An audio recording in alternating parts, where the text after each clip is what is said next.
I'm Jeanette Kane from Jewelry Arts Inc. And in this video, I'm going to show you some more key bezel setting concepts that I share in my bezel settings for faceted stones workshops.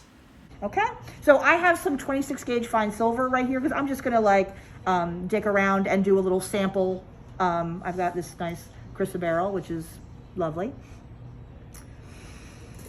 And the reason I recommended round or like maybe oval, if you've done a little bit of this before, the fancier the shape, the harder it is to get to fit well and to fit it all sometimes, you know what I mean, to get the corners right, whatever. So my whole goal is to teach you all the framework that you need, and then you can refine those techniques as you practice more and more with harder stuff, okay? Another important thing that I want to point out is your nose. Your eyeballs are very close to your nose. So if what you're doing isn't close to your nose, you don't know what the hell you're doing. So whenever I work, I'm working right here. And it's really common. I can't tell you how many times I go to a student's bench and I'm like, okay, we're just gonna, because they've got their stuff set up right here or whatever, okay? When you're doing stuff, you have to see it. In order to see it, you gotta be close to it. Remember your nose, you should be, like if I'm soldering, I'm gonna be right here. You know, I'm making my bezel, right here.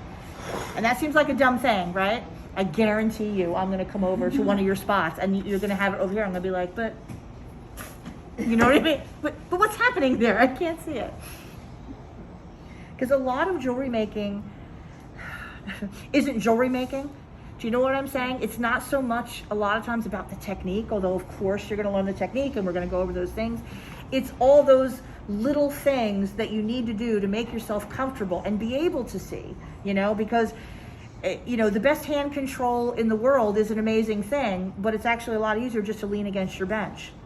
You know what I mean? So if you know to lean against your bench and brace yourself, you don't need the best hand control in the world. You know what I mean?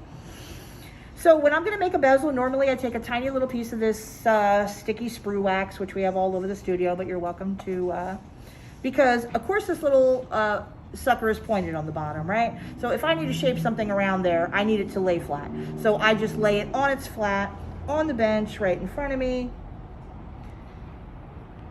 like that. You don't want enough wax sticking out that it gets all over the place, because then it's gonna start to be difficult to manage.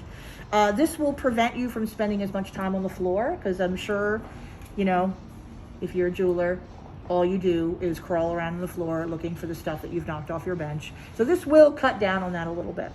If you don't like the wax, you could also always put a piece of double stick tape down on the bench and put it on there, but having something to hold it really helps.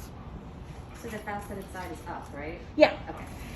Because here's the thing, like there's no way to get an accurate size if your stone isn't straight up and down. Mm-hmm. You know what I mean? If you're trying to do that thing from the top, which is total nonsense, I don't know why they teach people to do that. Like, you know what they're like, how do you know if it's straight? You don't, and you're not getting an accurate size. So like this is the way to go.